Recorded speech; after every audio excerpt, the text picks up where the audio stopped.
श्रीविभूषितकरान्नवनीरदाभात् पीताम्बरादरुणबिम्बफलाधरोष्ठात् पूर्णेन्दुसुन्दरमुखादरविन्दनेत्रात् कृष्णात् परं किमपि तत्त्वमहं न जाने।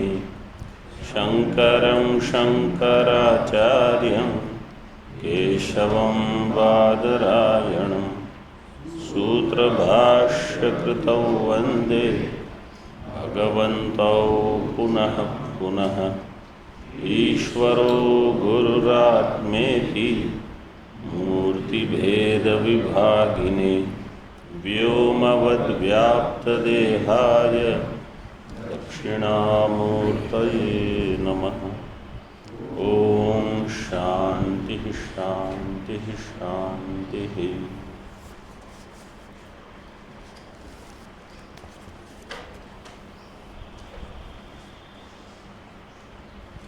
प्रथम श्लोक बोलेंगे।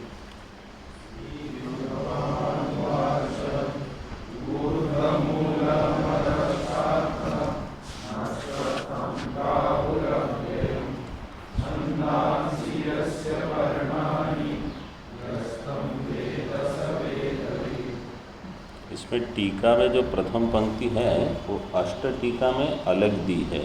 और कैलाश पाठ जो है कल जो हमने देखी, ज्ञानेन गुणात्यये दर्शिते,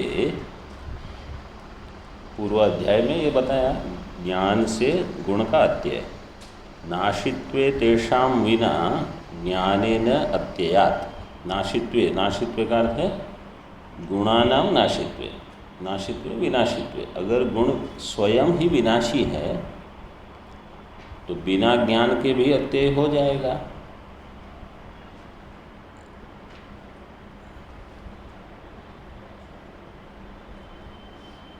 और वहाँ जो पाठ है अष्ट टीका में, वहाँ ऐसे है तेषां विना ज्ञानेन अनत्ययात्। तो हमारा जो पाठ है अत्ययात् वही ठीक है। फिर आगे तो वहाँ और भी अलग है। यहाँ तक पंक्ति स्पष्ट है, ज्ञानेन तेषां नाशित्वे ज्ञानेन विना अपि अत्ययात्। बिना ज्ञान के भी उनका नाश हो जाएगा अगर स्वयं ही वे गुण नाश स्वरूप वाले हैं। तो आगे दिया है अनाशित्वे तेनापि तदयोग्यत्वात्। अगर गुण अविनाशी है स्वयं में तो क्या होगा, ज्ञान से भी नाश नहीं होगा क्योंकि वे स्वयं अविनाशी हैं। तो अनाशित्वे तेनापि तद अयोग्यत्वात्। अष्ट टीका में क्या पाठ है, वो स्वामी जी के पुस्तक में वो पाठ है ना, अनाशित्वे तेनापि तद योग्यत्वात् दिया है ना। हाँ, वो ठीक नहीं है पाठ। ये कैलाश का पुस्तक का पाठ जो है इसी को रखिए।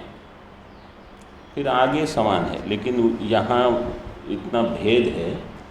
बाद में अगर कोई आनंद गिरि जी की वो टीका पढ़ता है तो इतना ध्यान में रखिए कि वहाँ वो भेद है और वो पाठ महाराज जी ने वो भी नहीं लिया है, मैंने देखा। ये हमारा कैलाश का पाठ लीजिए। फिर आगे समान है, न ज्ञानम गुणात्यय हेतु, वो तो कल हमने देख लिया था। ठीक है। और इस संसार वृक्ष का जो वर्णन है इसका प्रयोजन क्या है, वैराग्य। तो मतलब जो इस पर चिंतन करेगा उसको वैराग्य होगा। संसार वृक्ष तो पाठ तो हम रोज ही करते हैं, कौन कहाँ वैराग्य पाठ करने मात्र से नहीं हो जाएगा। जो इस पर चिंतन करेगा, जैसे यहाँ बताया है और खासकर जैसे कठोपनिषद में बताया है, चिंतन करने से वैराग्य होगा। तो देख रहे थे हम ये जो श्लोक दिए हैं अगले पृष्ठ पर भाष्य में। पहले दो श्लोक बोल लीजिए अव्यक्त मूल से।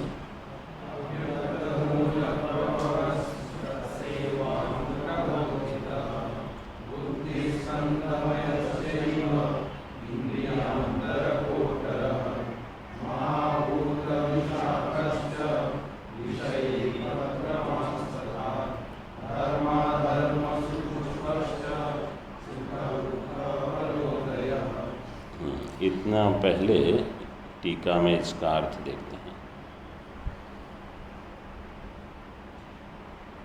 पुराणे च, ये जो प्रतीक है टीका में, उसके आगे अव्यक्तम, इसका अर्थ है अव्याकृतम।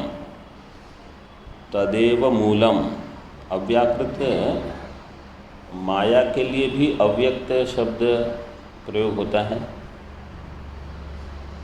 और सगुण ब्रह्म के लिए भी अव्यक्त शब्द प्रयोग होता है, अव्यक्त अथवा अव्याकृत। क्यों? क्योंकि उसकी उपाधि है अव्यक्त, इसलिए। तो अव्यक्त और अव्याकृत बृहदारण्यक में 147 तद्धेदम तरहि अव्याकृतम आसीत, इसलिए अव्याकृत शब्द भी प्रयोग होता है। और अव्यक्त कठोपनिषद में महतः परम अव्यक्तम अव्यक्तात् पुरुषः परः, तो वहाँ अव्यक्त शब्द प्रयोग होता है। बहुव्रीहि समास, अव्यक्त मूल प्रभवः, समास का विग्रह कैसे होगा? अव्यक्तम मूलम तस्मात् प्रभवो यस्य सः अव्यक्त मूल प्रभवः, अव्यक्त ही मूल है जिसका। तो ये महाभारत के श्लोक में अव्यक्त से लेकर सगुण ब्रह्म ले सकते हैं, क्योंकि जहाँ सृष्टि का प्रकरण होगा वहाँ निर्गुण ब्रह्म से सृष्टि नहीं होगी, वो सविशेष ही आपको लेना पड़ेगा। तस्मात् प्रभवनम प्रभवो यस्य सः अव्यक्त मूल प्रभवः, अव्यक्त मूल प्रभवः किसके लिए होगा? अन्य पद क्या होगा? क्या कहा?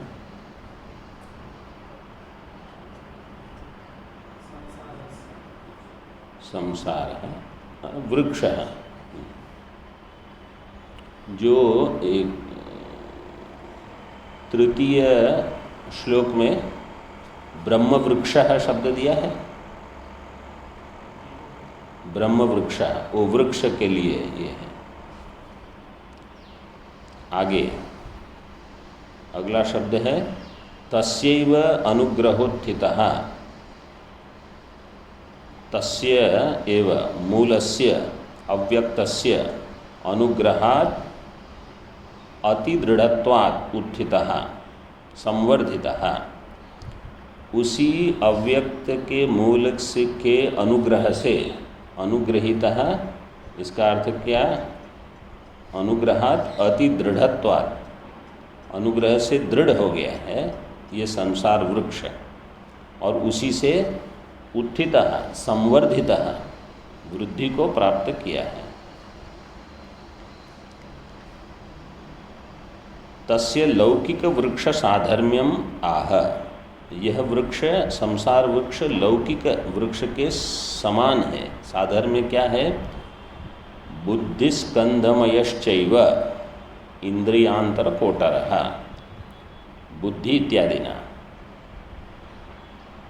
बुद्धि स्कंधमयः, टीका में देखिए, वृक्षस्य ही शाखाः स्कंधात् उद्भवन्ति, संसारस्य च बुद्धेः सकाशात् नाना परिणामा जायन्ते।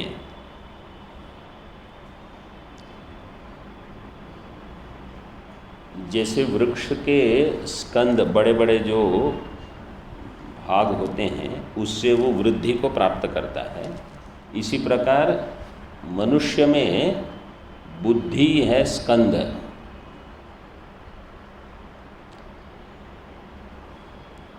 संसारस्य च बुद्धेः सकाशात्, बुद्धि यहाँ जिससे अनेक परिणाम होते हैं, नाना परिणामाः जायन्ते। तो कौन सी बुद्धि से ये सारे परिणाम होते हैं? परिच्छिन्नत्व बुद्धि से, अहम बुद्धि से, जीवत्व बुद्धि से। ये मांडुक्य कारिका में जीवं कल्पयते पूर्वम ततो भावान पृथक विधान बाह्यान आध्यात्मिकांश्चैव यथा विद्यस तथा स्मृति ही। सबसे पहली कल्पना क्या होती है? मैं जीव हूँ, मैं ब्रह्म हूँ, ये विस्मृत हो जाता है, और मैं जीव हूँ, ये प्रथम बुद्धि का विकार होगा। तो जीवम कल्पयते पूर्वम, फिर ततो भावान, भावान पदार्थान, फिर अनेक प्रकार के पदार्थों की कल्पना होती है। पृथक विधान भावान, कहाँ? बाहर की अंदर, बोले दोनों, बाह्यान आध्यात्मिकांश्चैव, बाह्य भी और आध्यात्मिक भी, और सभी की अपनी अपनी कल्पनाएं होती हैं। यथा विद्यस तथा स्मृति, दोनों बहुव्रीहि। यथा विद्या यस्य सह यथा विद्या, और यथा स्मृति। इस प्रकार से, इसलिए यहाँ कहा बुद्धे है सकाशात। तो कौन सी बुद्धि? ये जीवत्व बुद्धि, परिच्छिन्नत्व बुद्धि। इससे नाना परिणामा जायन्ते, तेन बुद्धिरेव स्कंदः, इसलिए बुद्धि ही स्कंद है। इसका सबसे बड़ा जो तना रहता है ना पेड़ का, उसको समझ लो, ये बुद्धि है, ये जीवत्व बुद्धि। जितनी मुख्य मुख्य शाखाएं इससे निकलती हैं, सबका आधार ये है।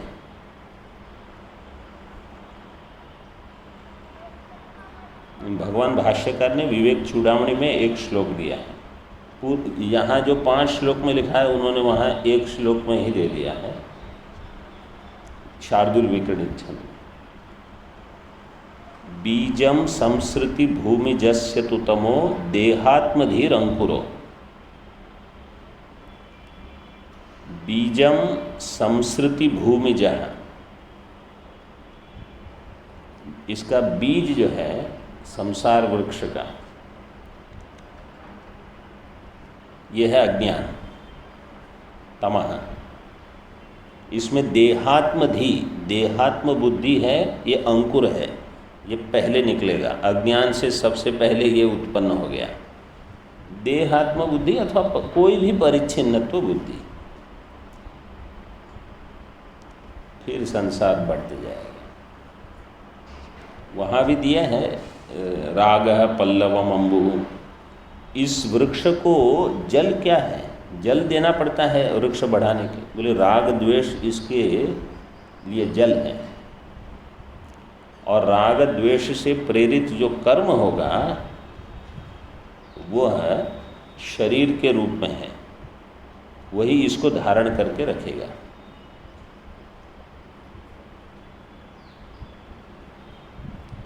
वहाँ स्कंध शाखिका, अग्राणी इंद्रिय संहतिश्च विषयाः, पुष्पाणि दुखम फलम। वहाँ सुख दुख 2 फल नहीं क्या है, एक ही फल है, दुखम। और उसका भोक्ता कौन है? जीवः। ये 147 श्लोक है। अगर विवेक चूड़ामणि में आपको देखना है तो देख लीजिए।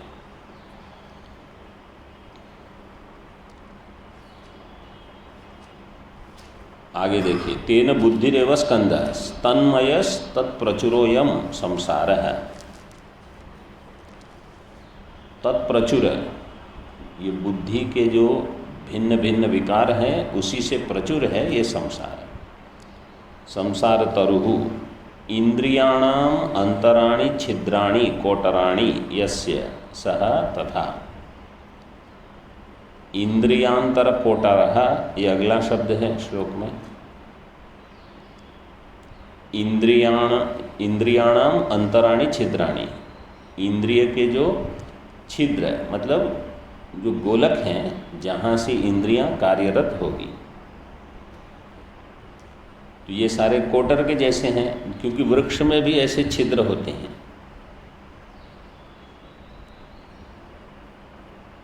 इंद्रियांतर कोटरः ब्रह्म वृक्षः। ऐसे आगे महांति भूतानि पृथिव्यादीनि आकाशांतानि विशाखा स्तंभा यस्य सह तथा महाभूत विशाखश्च। महाभूत पंचमहाभूत पृथिव्यादीनी आकाशांतानी, ये है विशाखा, मतलब मुख्य शाखा को छोड़ के आगे जो विशाखा है वो सारी। यहाँ स्तंभाः दिया है, ये स्तंभ है। मुख्य तना छोड़ के ये वृक्ष कैसे होते हैं, ये अश्वत्थ वृक्ष, एक तो उनका मूल तना रहता है, और जो अन्य किस देखे तो होंगे आप लोग, अन्य उनके जो मूल बाहर निकलते हैं वो सीधे जमीन तक पहुंचते हैं, मतलब ऊपर से लटकती हुई शाखाएं रहती हैं, बहुत पतली होती हैं। आप उसके ऊपर लटक सकते हो, टूटेगी नहीं। मैंने स्वयं किया है, इतनी मजबूत रहती है ये कर्मानुबंधन ऐसा है, तो टूटेगा ही नहीं। आगे जो श्लोक में बताएंगे, कर्मानुबंधिनी मनुष्य हो, ऐसी बिल्कुल पतली हो लेकिन उसमें बहुत सामर्थ्य है, और वो जब जमीन तक पहुंच जाती है तो समझ लो अन्य एक उसका तना जैसा बन गया। ऐसे बनते जाते हैं। कहीं बड़ा, बहुत बड़ा वृक्ष है ऐसा, कलकत्ता के, हाँ कलकत्ता में, हाँ 3700 देखो कितना बड़ा, बहुत ही बड़ा, मतलब तो ऐसा हो जाता है।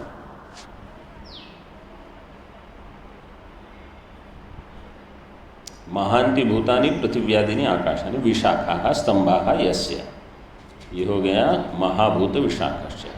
विषयैहि पत्रवांस तथा, और विषयों के द्वारा ये पत्रवान हुआ है। आगे दिया है,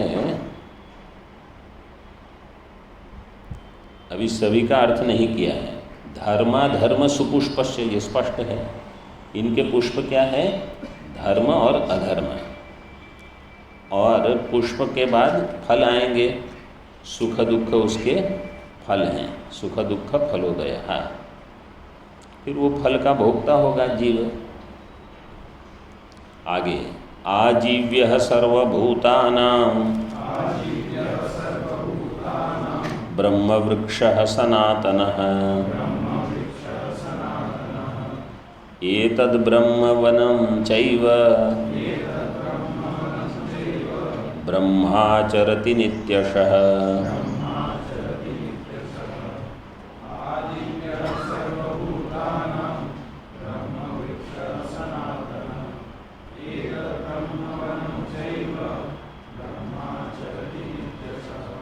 एतच्छित्वा च भित्त्वा च ज्ञानेन परमासिना ततश्चात्मरतिं प्राप्य यस्मान्नावर्तते पुनः।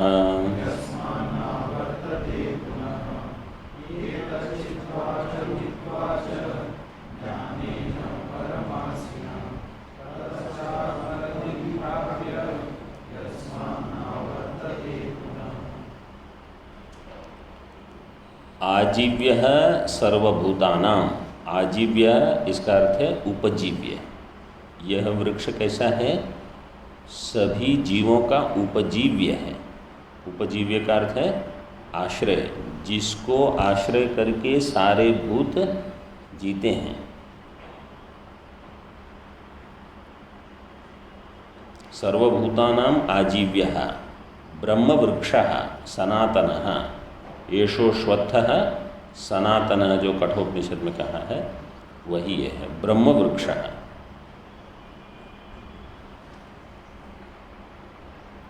टीका में देखिए, आजीव्यत्वम उपजीव्यत्वम, ये उपजीव्य है। ब्रह्मवृक्षः ब्रह्मणा अधिष्ठितो वृक्षः ब्रह्मवृक्षः, ब्रह्मणा अधिष्ठितः वृक्षः, ब्रह्म के द्वारा जो अधिष्ठित है, मतलब ब्रह्म अधिष्ठान है जिसका, ऐसे ब्रह्मणा अधिष्ठितो वृक्षः ब्रह्मवृक्षः। तथापि ज्ञानम विना छेत्तुम अशक्यतया सनातनः चिरंतनः। संसार वृक्ष सनातन है, जब तक इसका छेदन नहीं होगा ज्ञान से तब तक ये चलता रहेगा। सनातनः चिरंतनः।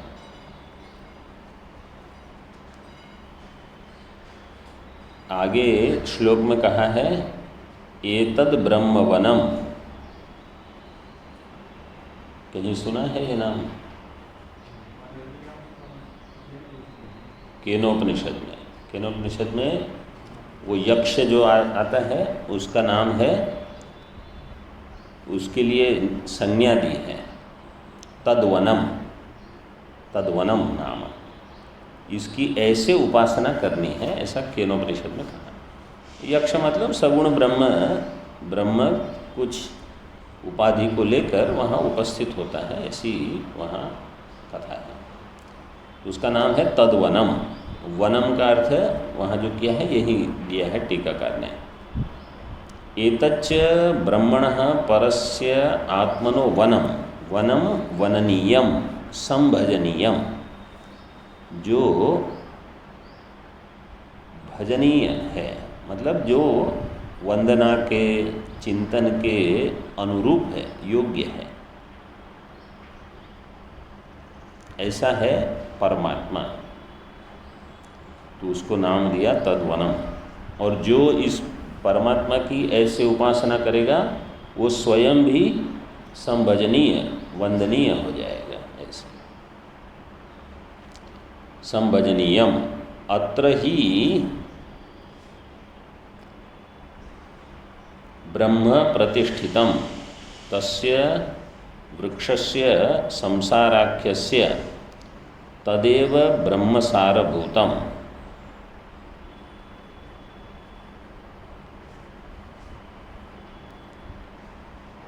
अत्र ही ब्रह्म प्रतिष्ठितम।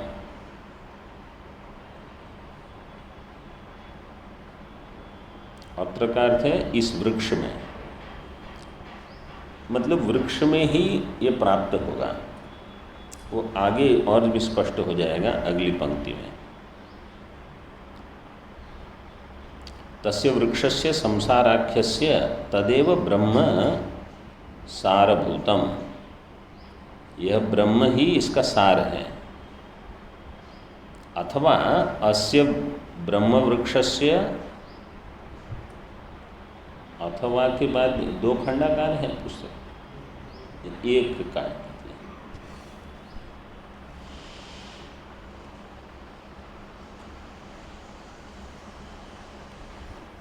अथवा अस्य ब्रह्मवृक्षस्य अनवच्छिन्नस्य संसारमण्डलस्य तदेतद् ब्रह्म वनम इव वनम वननीयम संभजनीयम।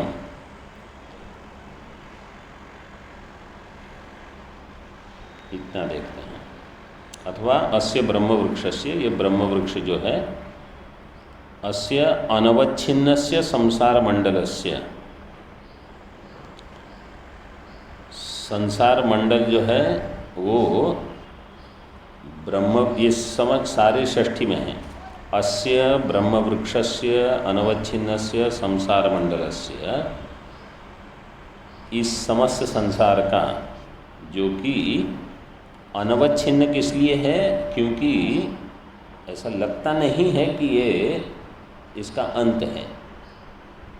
नान्तो न चादिर न च संप्रतिष्ठा, इसलिए अनादि अनंत है। जब तक ज्ञान नहीं हुआ ये संसार की आदि अथवा अंत, इसका भान कभी नहीं होगा। मतलब ये ऐसा ही लगेगा कि ये चलता रहेगा। अनवच्छिन्नस्य, अवच्छिन्न शब्द कैसे बनाएंगे? धातु छिद द्वैतीकरण। फिर आगे निष्ठा करेंगे।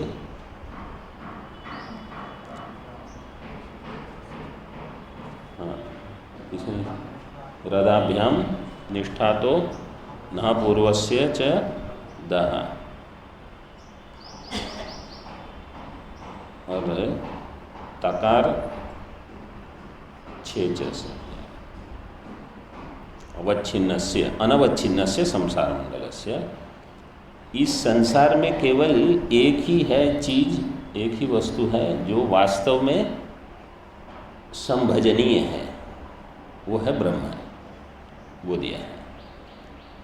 तद एतद ब्रह्म वनम इव वनम, वनम का अर्थ है वननीयम संभजनीयम, नहीं ब्रह्मातिरिक्तम संसारस्य आस्पदम अस्ति। ब्रह्म को छोड़ के इसका कोई आश्रय नहीं है और ब्रह्म ही इस संसार में भजनीय है, वंदनीय है। मतलब क्योंकि एक ही सत्य है, बाकी सारा मिथ्या है, तो कहाँ उसका भजनीय कैसे हो सकता है।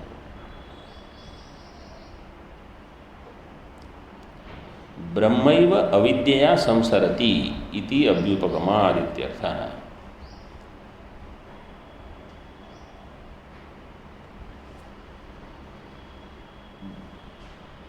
अविद्या ब्रह्म में है कि जीव में है, ये दो हमारे मत हैं अद्वैत वेदांत में। एक मत भामती मत और एक विवरण मत। तो विवरण मत में ब्रह्म ही अविद्या का आश्रय है, और जो आश्रय होगा वही होगा उस अविद्या से प्रभावित, अगर आपको शब्द प्रयोग करना है इव, लेकिन प्रभावित होगा। तो अविद्या जिसमें रहेगी वो उसको प्रभावित करेगी। तो ब्रह्म अपने आप को अब अज्ञानी मानता है, जीव मानता है, फिर साधना करता है। साधना के बाद महावाक्य प्राप्त करेगा। महावाक्य कौन प्राप्त करेगा? ब्रह्म। और उसको ज्ञान हो जाएगा मैं ब्रह्म हूँ। भामती मत में कैसे मानते हैं? जीव है अविद्या का आश्रय, तो दुखी अभी कौन है? जीव, वो ऐसे कहेंगे। और महावाक्य जीव को प्राप्त होगा और जीव अब अपने आप को ब्रह्म जान लेगा। ऐसे उनकी प्रक्रिया। तो यहाँ तो स्पष्ट कर दिया है ब्रह्म एवं अविद्या संसरति। जहाँ ये प्रयोग आता है ब्रह्म ही अविद्या से संसरण करता है, इसमें प्रमाण होगा बृहदारण्य का 1:4-10। ब्रह्मवा इदमग्र आसीत तदात्मानम एव अवेत अहम ब्रह्मास्मि इति तस्मात् तत्सर्वम अभवत्। ये प्रमाण है इसमें।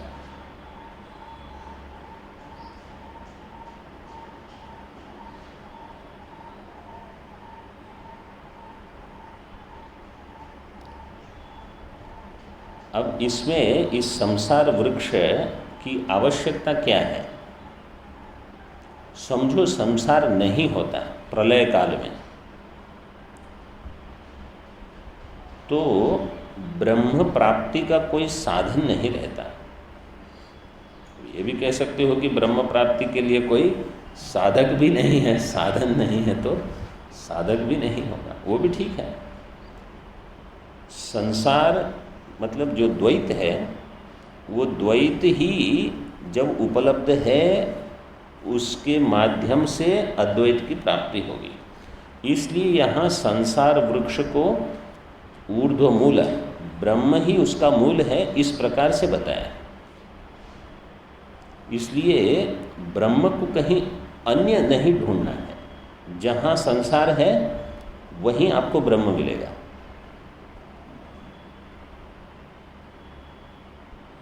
जहाँ सर्प भासता है वहीं रज्जु मिलेगी, अथवा जहाँ आभूषण है वहीं सुवर्ण होगा। इस प्रकार से ये बताया है। संसार वृक्ष में समस्त वृक्ष मिथ्या है, मूल सत्य है।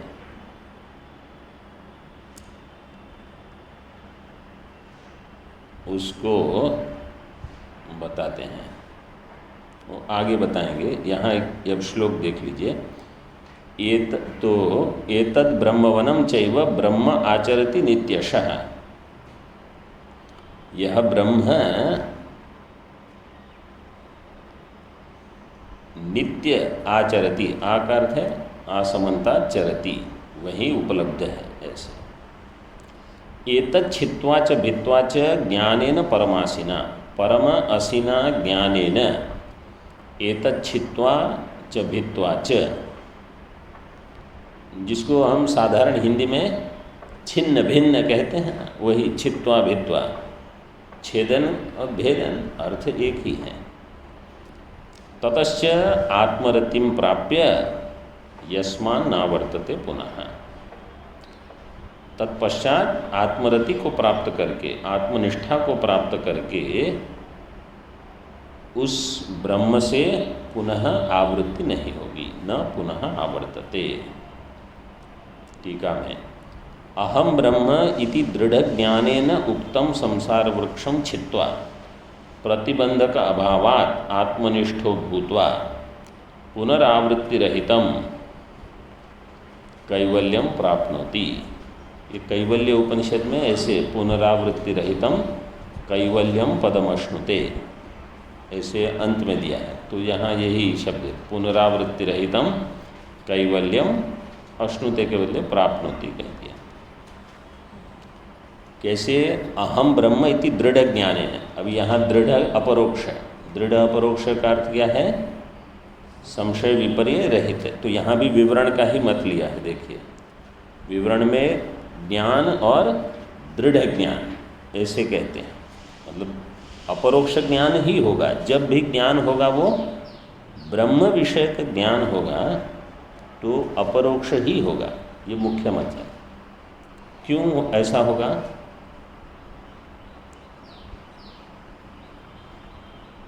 ऐसा क्यों होगा? समझो ये पुष्प है, दृष्टिगोचर है, इसका प्रत्यक्ष ज्ञान होगा कि परोक्ष ज्ञान होगा? क्यों?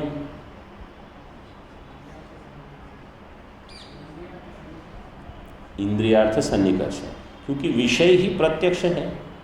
विषय अगर प्रत्यक्ष है उसका परोक्ष ज्ञान नहीं होगा। पर्वत में अगर वन्नी है उसका प्रत्यक्ष ज्ञान कब होगा? जब वो वन्नी प्रत्यक्ष हो जाए तो ही, तब तक उसका ज्ञान परोक्ष होगा। जब विषय परोक्ष है तो ज्ञान परोक्ष होगा। जब विषय प्रत्यक्ष है ज्ञान प्रत्यक्ष होगा। तो ब्रह्म कैसा है? साक्षात अपरोक्ष है। तो मुख्य मत का ये कहना है कि, मुख्य मतलब विवरण मत का, कि जो स्वयं विषय ही अपरोक्ष है, तो आप कैसे कहोगे कि अपरोक्ष वस्तु का परोक्ष ज्ञान हो रहा है? चैत्र अगर यहाँ खड़ा है और आप चैत्र के बारे में बताते हो तो आपको चैत्र का परोक्ष ज्ञान कब होगा? जब आपको ये ही नहीं पता कि यही चैत्र है, तब हो सकता है। अगर हमारी बुद्धि में ये बैठ गया कि ब्रह्म कोई और है, आत्मा कोई और है, तो कितनी भी कथा सुनो आपको यही लगेगा कि कुछ और ही मैं सुन रहा हूँ। तो पहले ये निश्चय हो जाए कि ये स्वयं के बारे में बता रहे हैं, इसलिए ज्ञान जो होगा वो अपरोक्ष होगा, लेकिन दृढ़ नहीं होगा क्योंकि उसमें विपर्य रहेंगे। तो जब ज्ञान दृढ़ हो, अहम ब्रह्म इति दृढ़ ज्ञानेन उक्तम संसार वृक्षम छित्त्वा, तब ये संसार वृक्ष का छेदन संभव है। छित्त्वा प्रतिबंधक अभावात, अब प्रतिबंधक नहीं होने से, क्योंकि ज्ञान दृढ़ है, आत्मनिष्ठो भूत्वा, आत्मनिष्ठ होकर फिर पुनरावृत्ति नहीं होगी, कैवल्यम पदम की प्राप्ति हो जाएगी।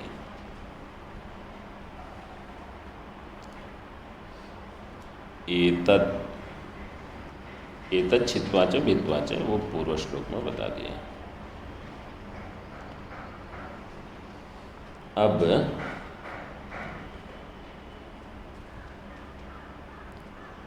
भाष्य में आगे, तम ऊर्ध्वमूलम संसार मायामयम वृक्षम अधशाखम, यह जो वृक्ष है ऊर्ध्वमूलम, उसका वर्णन हो गया।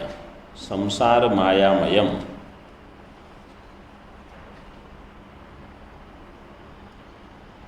वृक्षम, संसार रूप वृक्ष और मायाम दोनों कर्मधारय करके। अधः शाखम, टीका में, अधः शाखम इति एतद् व्याचष्टे महत् अहंकार तन्मात्रादयः शाखा इव अस्य अधो भवन्ति इति सो अयम अधः शाखः। महत्त्व, अहंकार और तन्मात्रा सात हो गए। ये प्रकृति विकृति जो है सांख्य मत में कहते हैं, ये वही है जो क्षेत्र के वर्णन में बताया था।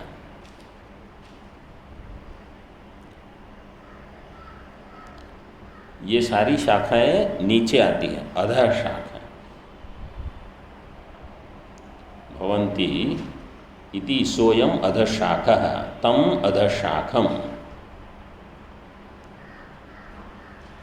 आगे अश्वत्थम शब्द है,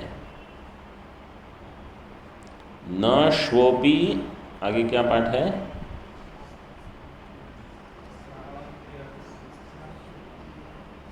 हाँ, शब्द कैसे, इसको विच्छेद कैसे करेंगे?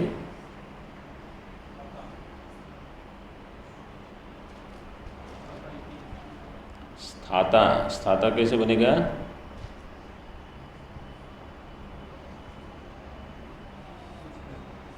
त्रिच प्रत्ययांत, स्थातृ प्रातिपदिक लेकर स्थाता। श्वः अपि न स्थाता, श्वः कल, जो कल नहीं रहेगा। मतलब इस वृक्ष का अनित्यत्व दिखाते हैं, जैसा आज है वैसा कल नहीं रहेगा। ये तो हमारे मन से ही हम जान सकते हैं कि आधे घंटे पहले जो हमारा जैसा मन था, आधे घंटे में बिल्कुल बदल सकता है, और आधे घंटे में और भी बदल जाएगा। कभी ऐसे लगता है कि मैं बस बिल्कुल ब्रह्म ही हूँ, और कभी ऐसे लगता है कि पता नहीं कब ब्रह्म की प्राप्ति होगी। ऐसा तो ये संसार वृक्ष क्या अनित्यत्व दिखाते हैं।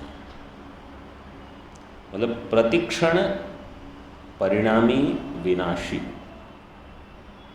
जैसे कहीं किसी को हम मिलते भी हैं तो सुनते हैं, अच्छा ये नहीं रहे अब, अरे कल तक तो सब ठीक था। कल तक ठीक था ना, बस ये ऐसा है। अथवा जैसे कोई महात्माओं का भी ऐसा बहुत होता है, कल तक तो यहीं थे, ठीक था, हम आज नहीं है यहाँ, कहीं अन्य वैसे होता है। बस कमंडल लिया और चले एक स्थान से दूसरे स्थान पर। न श्वः अपि स्थाता, इसको नचिकेता ने यमाचार्य को कहा, ये जो आप मुझे प्रलोभन दे रहे हैं वो सारे कैसे हैं? शोभावा, शोभावा मर्त्यस्य यदंतकैतत् सर्वेन्द्रियाणाम जरयन्ति ते। शोभावा करते श्वः भवन्ति वा न वा, जिसके विषय में ये ही संदेह है कि कल रहेंगे कि नहीं। जो आप मुझे कहते हो तुम ये ले लो वो ले लो, क्या इनका कोई भरोसा नहीं। ये जगत ऐसा है, अस्थिर बिल्कुल। इसके लिए भगवान भाष्यकार ने भजगोविंदम में कहा, सबसे सुंदर उपमा है, नलिनी दलगत जलमति तरलम तद्वत जीवितम अतिशय चपलम। नलिनी दलगत, कमल का जो पुष्प होता है उसके जो पत्ते होते हैं उस पर जो जल का अगर एक बिंदु आ गया, देखा होगा, वो हिलते रहेगा। ऐसा नहीं कहा कि वो तुरंत चला जाएगा, लेकिन कब चला जाएगा ये आप इस पर कोई विश्वास नहीं कर सकते। तद्वत जीवितम अतिशय चपलम। अच्छा खासा चलता फिरता कोई व्यक्ति हो और सब बंद हो जाए, ये संभव है बिल्कुल। हम मान के चलते हैं कि अभी तो हमारा बहुत बाकी है, कुछ किसी को कोई नहीं कह सकता। ये युधिष्ठिर के प्रसंग में एक बार आया था। युधिष्ठिर ने कल का कुछ हुआ हो था, किसी ने कहा कि हमको इस विषय में न्याय चाहिए, हमको लगा है हमसे अन्याय, हमारे प्रति अन्याय हो रहा है। तो युधिष्ठिर ने कहा आप कल आ जाना। तो भीम ने तुरंत युधिष्ठिर को कहा कि आपको विश्वास है कि आप कल रहोगे? युधिष्ठिर ने कहा अभी बुलाओ उनका सबको। ऐसा नहीं कि विश्वास था या नहीं था, लेकिन हम ये मान के चलते हैं कि कल तक तो हम रहेंगे ही रहेंगे। अब रोज का कल तो होगा ही, लेकिन ऐसा नहीं है कि रोज कल हम रहेंगे। एक न एक दिन आएगा जिसके कल में हम नहीं रहेंगे। तो ये ऐसा ही है। क्षण प्रध्वंसिनम अश्वत्थम। अश्वत्थ शब्द कैसे बनेगा? न श्वत्थ इति अश्वत्थः। श्वः का अर्थ है कल। न श्वः तिष्ठति, तो इसमें सुपिस्थः लगेगा, लेकिन आगे फिर पुरुषोदरादीनि यथोपदिष्टम करके सकार के स्थान पर, स्थ का जो सकार है उसके स्थान पर तकार लगाया है। बाकी तो सरल है, आतोलोप करके स्था के आ का लोप कर दिया है इत्यादि। तो कल रहेगा कि नहीं इसमें कोई विश्वास नहीं है। क्षण प्रध्वंसिनम अश्वत्थम प्राहुः कथयन्ति, ये मुख्य अर्थ है अश्वत्थ का। और भी एक अर्थ बताते हैं, लेकिन वो अर्थ ऐसे है कि ये जो वृक्ष है वहाँ घोड़े को बांधते हैं। घोड़े हैं इंद्रियां, इंद्रियाणी पराण्याहुः कठोपनिषद में कहा। तो ये घोड़े हैं और ये वृक्ष है, संसार वृक्ष, इसी को ये बंधे हैं, इसके आसपास ही ये घूमेंगे। तो वो भी सही है, लेकिन मुख्य अर्थ ये है जो क्षण प्रध्वंसी अर्थ है। अश्वत्थम प्राहुः कथयन्ति, टीका में आदि शब्देन इंद्रियादि संग्रह, संसार वृक्षस्य अति चंचलत्वे प्रमाणम्। अति चंचल है ये वृक्ष।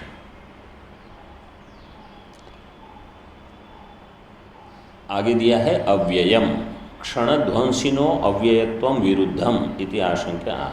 जो क्षणध्वंसी हो और अव्यय भी हो, ये कैसे हो सकता है? प्रतिक्षण विनाशी है और आप कहते हो अव्यय है।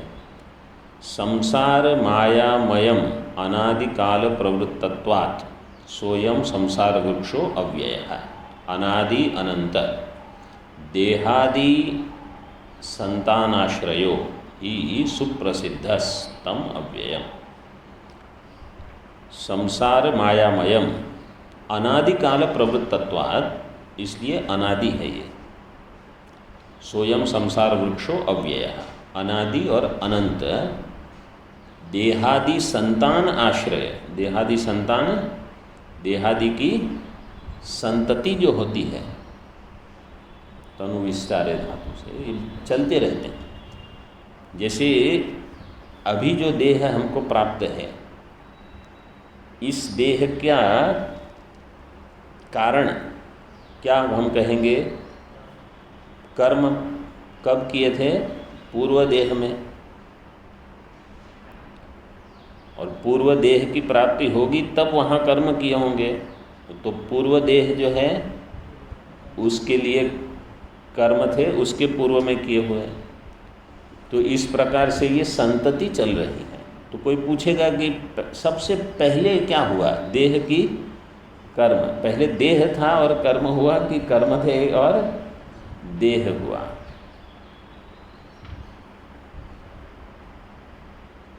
यही अनिर्वचनीय है। वास्तव में जब हम कहते हैं कि इसका भी निर्वचन नहीं कर सकते, यहाँ अन्योन्य आश्रय है। देह के ऊपर कर्म निर्भर करेगा, कर्म के ऊपर देह निर्भर करेगा। तो ये आप नहीं कह सकते। तो हम कहते हैं कि ये अनादि है परंपरा, और अगर ज्ञान नहीं हुआ तो ये अनंत रहेगी। अनादि अनंत देहादि संतान का आश्रय है। टीका में तदेव उपपादयति अनादिति। तस्यैव संसार वृक्षस्य इदम अन्यद विशेषणम। अभी और एक विशेषण देते हैं, छंदांसी यस्य पर्णानि। छंदांसी छादनात् छंदः, छादनात् ऋक् यजु साम लक्षणानि।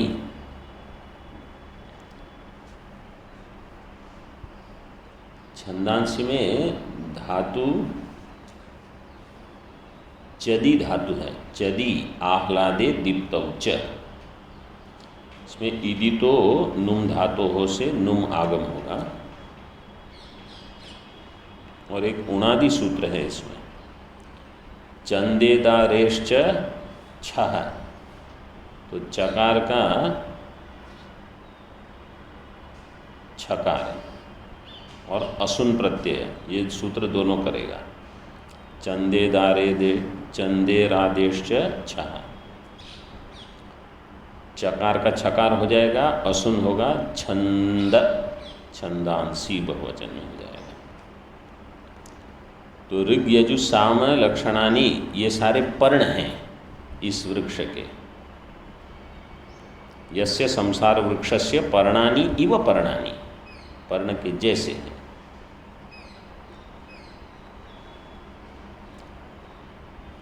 इसका टीका में फिर कल देखेंगे। ओम पूर्णमदः पूर्णमिदं पूर्णात् पूर्णमुदच्यते पूर्णस्य पूर्णमादाय पूर्णमेवावशिष्यते। ओम शांति शांति शांति।